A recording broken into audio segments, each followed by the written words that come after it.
Good morning and welcome to this session on sexual and reproductive health and rights in a global perspective. My name is Berit Austveg.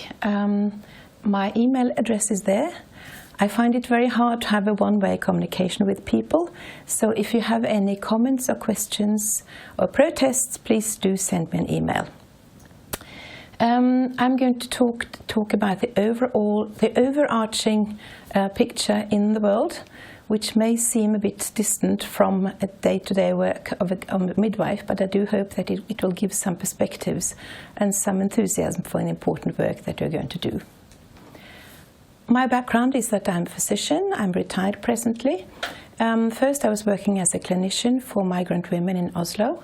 And for the last 30 years or so, I've been working on community health issues at the global level mainly, within the United Nations and with the United Nations, with the World Bank, and then bilaterally with, among many others, Sri Lanka, Zimbabwe, Tanzania.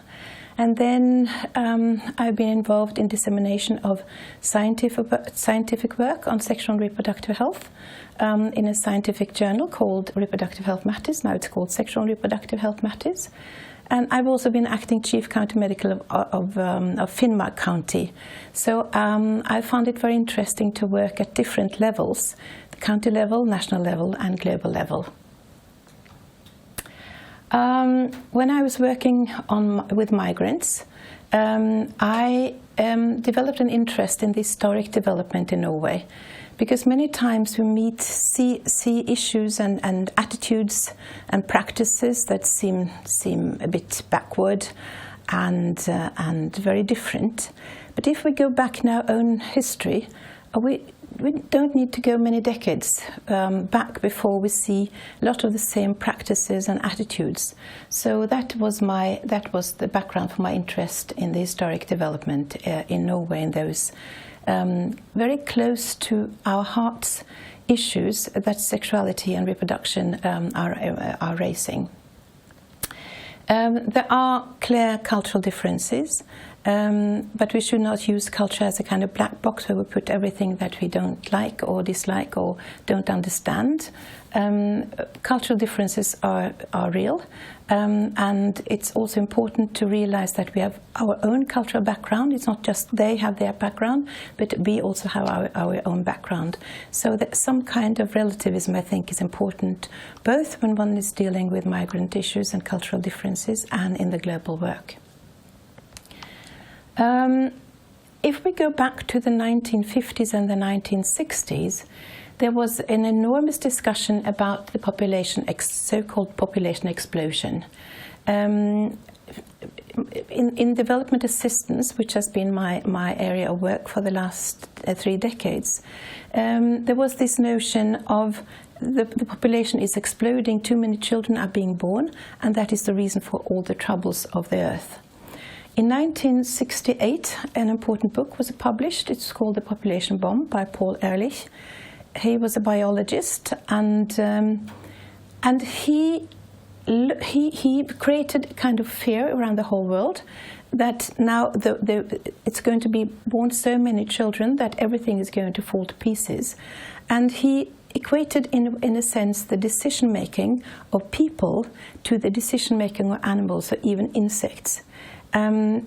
This fear led to a lot of abuses in terms of pushing contraceptives on poor people, poor women, and even forced sterilizations and all the rest of it. After some time, the debate evolved, and the notion of Paul Ehrlich and others that talked about the population bomb was the carrying capacity of the globe. And that was then changed to the caring capacity of the globe. If we can care for one another, and if we can create democratic societies, then the globe can actually carry us. So the shift from carrying capacity to caring capacity was a very important notion. Within the United Nations, there have been a number of global conferences and negotiations and there were population conferences up till 1994.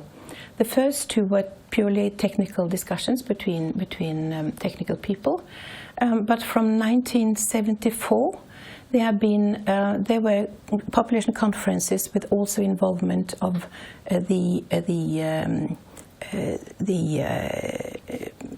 administrations of the member states of the United Nations. So the political dimension came into it. In Bucharest in 1974, there was the first time that it was really debated whether development really would lead to fewer children. So the slogan was "Development is the best contraceptive." In 1984, which was an important year, which I'll come back to, it was in Mexico City. Sorry about the misspelling there. And then again, contraceptives were put to the fore, and it was said contraceptive is the best contraceptive, but still the whole focus was on family planning contraceptives. Then the big shift came in 1994 in the Cairo Conference, so-called the Cairo Conference, the International Conference on Population and Development. For the first time, development was added to the name of the conference, of the Population Conference, and there the big change came from a focus on population control to care for sexual and reproductive health. There was an agreement on the definition of reproductive health, on sexual health, and on reproductive rights, which means now the focus was on the individual, their health, and their right to health.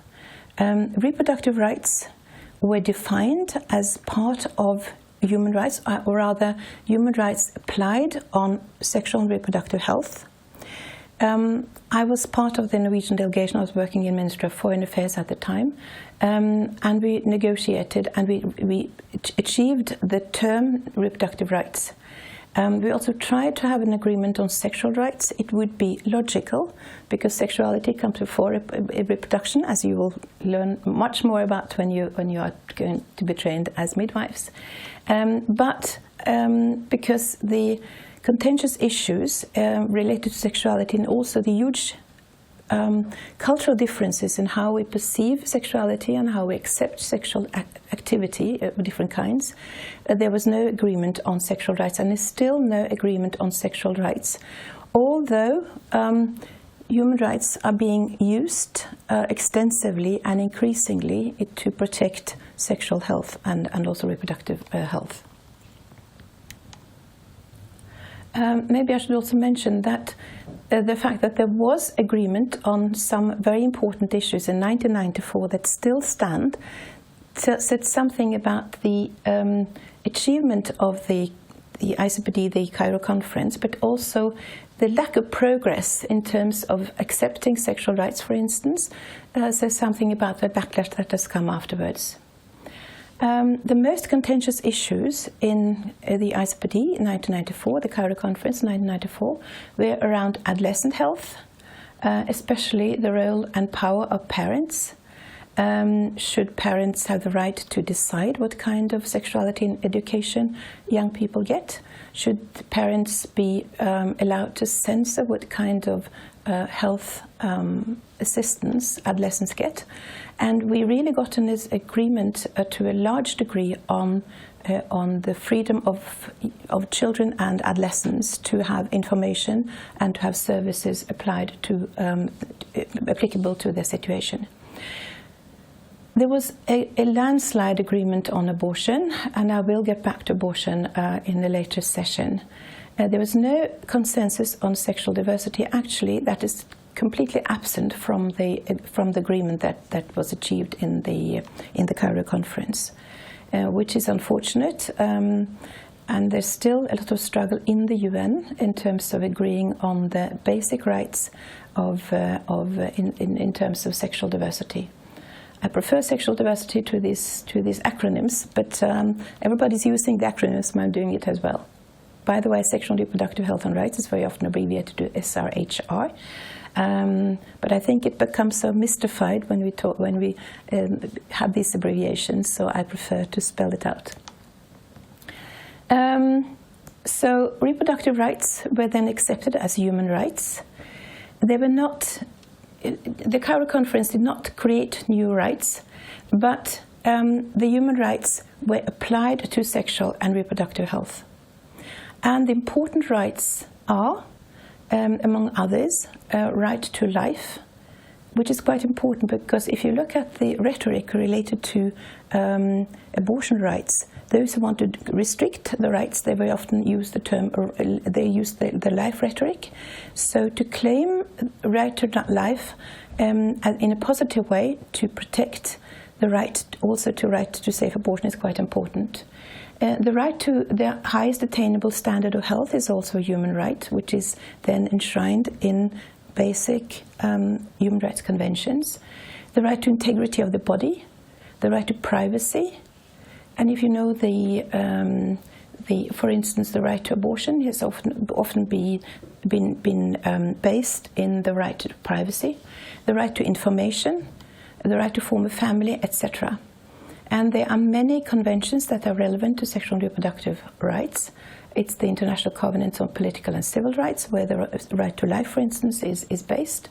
The Convention on Economic, Social and Cultural Rights, where the explicit right to health is based. The Convention on the Rights of the Child, which also gives some rights to those who deliver children, and the Women's Conventions, CEDAW, and other conventions as well. For instance, the Torture Convention is used now to promote right to safe abortion. The opposition to sexual and reproductive health and rights, specifically the human rights use on sexual and reproductive health, comes from different sources. Especially the former colonies have a sore point when it comes to accepting supranational decisions, and they talk about the national sovereignty, which of course is very important for those who were free countries only a few decades ago. It's often said that access to sexual and reproductive health services can lead to breakdown of families, which is untrue, but it's used in a negative way. And then, of course, the breakdown of families is a very scary argument because families are seen as the backbone of the society, and the term neocolonialism is used quite a lot. Global consensus is never ideal, and it's often not logical because it is a compromise. So, for instance, we have the term sexual reproductive health, which includes family planning and sexual health, which is it's a legacy from the time when the whole focus was on family planning and not on reproductive health. Access, again I apologize for the spelling, access to health, which is in the Sustainable Development Goals, which are now the new goals that the world has decided to reach out to until 2030.